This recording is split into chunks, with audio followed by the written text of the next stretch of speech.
Bienvenidos a Relatos Divergentes. Continuamos con Yupre. Hoy tenemos al psicólogo y docente Álvaro Fernández Luzardo y vamos a hablar lo que venía a continuación del anterior capítulo. Quedamos en hablar de lo que significa tener miedo a ser uno mismo. Bien, hola Paola. Sí, seguimos un poco con lo que hablamos en los capítulos anteriores. Hablamos un poco en un primer capítulo de que esa concepción de que todos nacemos con una potencia, nacemos con esa potencia, no es algo que se genera en la cultura, no es algo que tenemos que conseguir, sino que venimos a este mundo con esa potencia. Algo pasa que perdemos esa potencia, como hablamos en el anterior, que vamos generando un proceso en el cual tenemos que adaptarnos a un tipo de cultura que genera diferentes tipos de adaptación, ¿sí? Las adaptaciones en cada momento histórico son diferentes, ¿sí? No es lo mismo cómo se tenían que adaptar los seres humanos hace 100 años que los procesos de adaptación que estamos viviendo en la actualidad. Cómo eso también influye los aspectos que van cambiando a nivel de lo social. Por ejemplo, todo lo que ha cambiado en los últimos 50 años a nivel de lo que tiene que ver con lo laboral, con diferentes características de una sociedad que fue cambiando a nivel de, por ejemplo, el tema de lo laboral, de cómo también eh, el rol que cumplía a nivel de la familia, en lo social, eh, se va modificando por exigencias sociales. Por ejemplo, ahora, por ejemplo, una cuestión muy actual, que cada vez más a nivel de la educación de los niños se tiende a que cada vez más la educación sea más extensa, o sea, pasa a ser de 4 horas, que creo que en nuestra época era lo común, era tener 4 horas. Ahora se va generando como una exigencia de que los niños estén en la escuela cuanto más tiempo mejor. ¿Por qué? Porque los padres tienen que trabajar, tienen que tener tiempo, no hay una estructura social que sostenga a esos niños, y entonces la educación va cambiando y eso genera nuevas adaptaciones. O sea, niños que se tienen que adaptar a estar en una escuela, en un colegio, de 8 de la mañana a 5 de la tarde, en un ambiente que no es su familia, y esto genera un cambio en la adaptación. Incluso esto se está como generando cambios a nivel de edades muy tempranas, incluso de los bebés, de lo que son las guarderías de 0 meses, ¿sí? De 0 meses, o sea que ya los bebés, ya hay guarderías que están pensadas para que el bebé esté a los 0 meses al cuidado de otra institución, para que la madre pueda trabajar. Entonces, todo eso empieza a generar cambios a nivel de cómo los seres humanos, desde nuestra biología, tenemos que adaptarnos a exigencias y a cambios que se están ocurriendo a nivel social y que ocurren de una manera muy rápida y que obedecen a a necesidades más sociales que biológicas. Pero esto va generando todo este proceso de adaptación que venimos hablando. Y en este proceso de adaptación vamos generando esos personajes, esa forma de ser, esa personalidad, con lo cual vamos creciendo a lo largo de la vida con ese personaje, con esos mecanismos defensivos que, como decíamos, se van normalizando, se van automatizando, se van cronificando, hasta el punto que uno no se da cuenta que está generando un personaje eh, que está condicionado por diferentes formas de ser, formas de sentir, formas de vincularnos, formas de movernos, formas de hablar, formas bueno, de construir cosas, de vínculos, porque eso se va naturalizando. El tema es cuando yo, como desde mi lugar de psicoterapeuta, que recibo a los pacientes y que tienen ese proceso de empezar a darse cuenta, a reconocer que eso que ellos veían como algo completamente natural era parte de su personaje, era parte de sus mecanismos de adaptación que tienen que ir disolviendo, que tienen que ir em, tomando conciencia y poder ir cambiando. Pero entonces ahí aparece otra problemática. O sea, quién soy más allá de esos mecanismos adaptativos. Si yo soy esos mecanismos adaptativos, si soy ese personaje, ¿qué pasa cuando dejo de ser ese personaje? ¿Quién soy más allá de ese personaje? Y ahí esto es una pregunta quizás muy antigua, porque es una pregunta que el ser humano se viene haciendo desde ser o no ser, desde los principios de los tiempos, ¿no? O sea, la pregunta de quién soy, ¿sí? Pero también es una pregunta muy actual, ¿sí? Porque hay muchas personas que a lo largo de su vida van haciendo todo lo que toca, todo lo que teóricamente tienen que hacer para hacer. Hacen, de niños hacen los deberes, sacan buenas notas, después estudian, después consiguen un trabajo, después tienen una familia, logran lo que de alguna manera todo lo cultural los va llevando a que tienen que alcanzar, pero llega un momento en la vida en que sienten que todo eso no alcanza, que sienten, se empiezan a sentir vacíos, empiezan a sentir que están viviendo una vida que no es la de ellos y tienen graves problemas De satisfacción. de satisfacción, de identidad.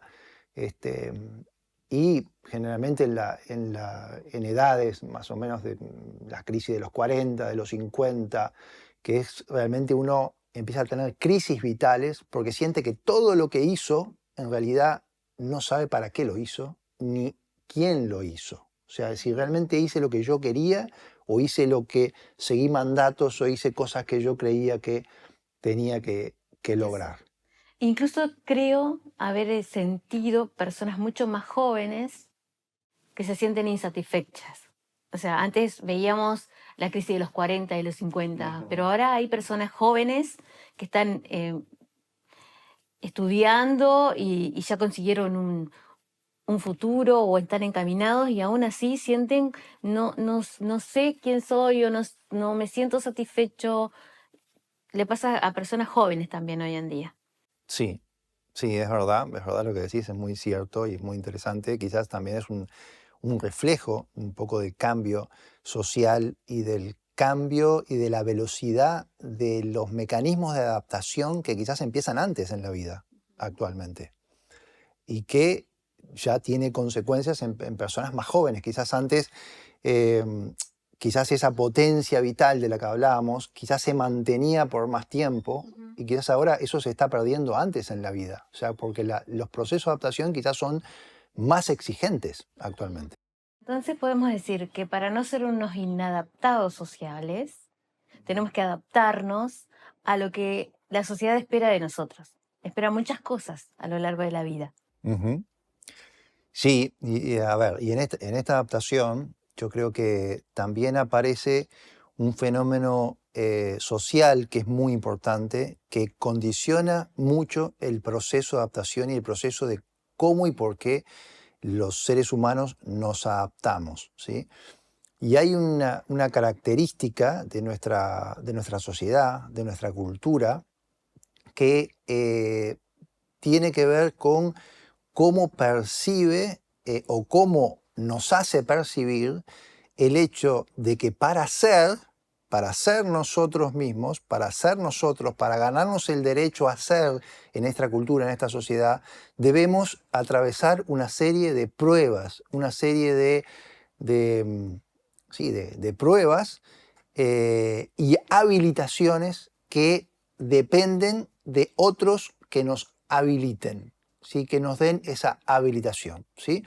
En primera instancia son nuestros padres, es la familia que cumple ese rol de poder habilitar, de poder eh, darnos el ok para construir ese ser, ¿sí? Desde esta perspectiva, nuestra cultura percibe al niño, percibe al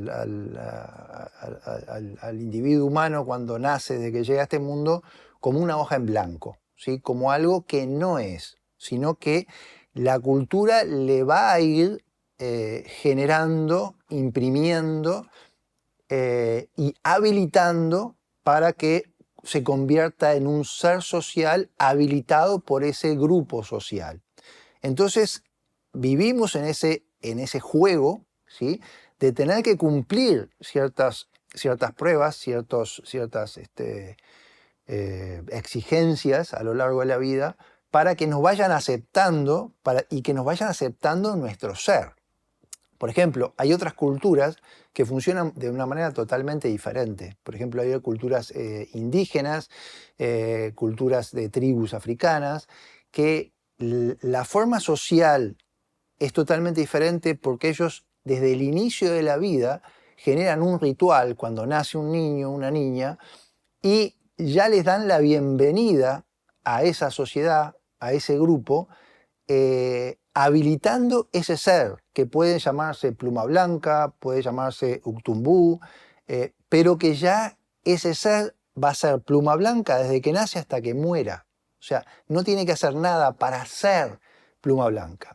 Pero en nuestra sociedad, en nuestra cultura, para ser yo mismo, tengo que cumplir una serie de requisitos que obedecen a unos criterios que me imponen primero mis padres, después la escuela, después el liceo, después la sociedad. Entonces uno tiene que irse adaptando y cumpliendo esos requisitos para algún día poder llegar a ser. Y a veces, muchas veces sentimos que nunca lo alcanzamos, nunca llegamos, y eso de adulto, a veces, muchas veces lleva a un sentimiento de vacío existencial, de crisis de identidad, porque sentimos que no llegamos a ser nunca nosotros. Y eso en realidad es como un gran engaño de nuestra cultura, porque en realidad siempre fuimos nosotros, nunca dejamos de ser nosotros. Pero de alguna manera en esta trampa social en la que todos entramos, va configurando esta circunstancia que es lo que yo llamo, que va conformando lo que yo llamo la enfermedad del ser, que es como una dolencia de nuestro tiempo, muy común, que tiene que ver con que de alguna manera en esa carrera por tratar de encajar, por tratar de ser aceptados, por tratar de cumplir con esa exigencia, uno realmente va sufriendo y va generando mucha ansiedad, mucho miedo de no poder llegar a ser, de fracasar en el intento, de no ser aceptado. O de no llegar en tiempo y forma. No llegar en tiempo y forma. Porque Exacto. que lograr la meta, pero de llegar tarde cuando otro hace 10 años que la logró, como que también le quita Ahí ese está. lugar, ¿no? Exactamente, porque ahí está diciendo algo que es muy interesante, que es otra característica de nuestra sociedad, que en esa condición de desarrollarnos es una condición que tiene que ver con una comparación, ¿sí? El ser es en función a una comparación, a una competencia con otro. Entonces uno en esa carrera siempre está siendo comparado. No hay como una noción de que el ser es independiente y es indisoluble a la singularidad de cada uno. Nuestro ser es lo más seguro que tenemos todos los seres humanos, ¿sí? Esa identidad, esa singularidad es lo único que nadie nos puede quitar. Nadie nos puede quitar nuestro ser. Ni nadie nos lo puede robar. Nadie puede ser yo. Nadie puede quitarme mi identidad, ¿sí? Es algo único de cada persona. Y yo no tengo que competir con nadie para ser yo mismo. Sin embargo, en nuestra sociedad hay como un engaño que han logrado hacernos creer que para ser soy en función de la comparación, en función de la competencia, y si no, no existo, si no, no soy, o soy menos.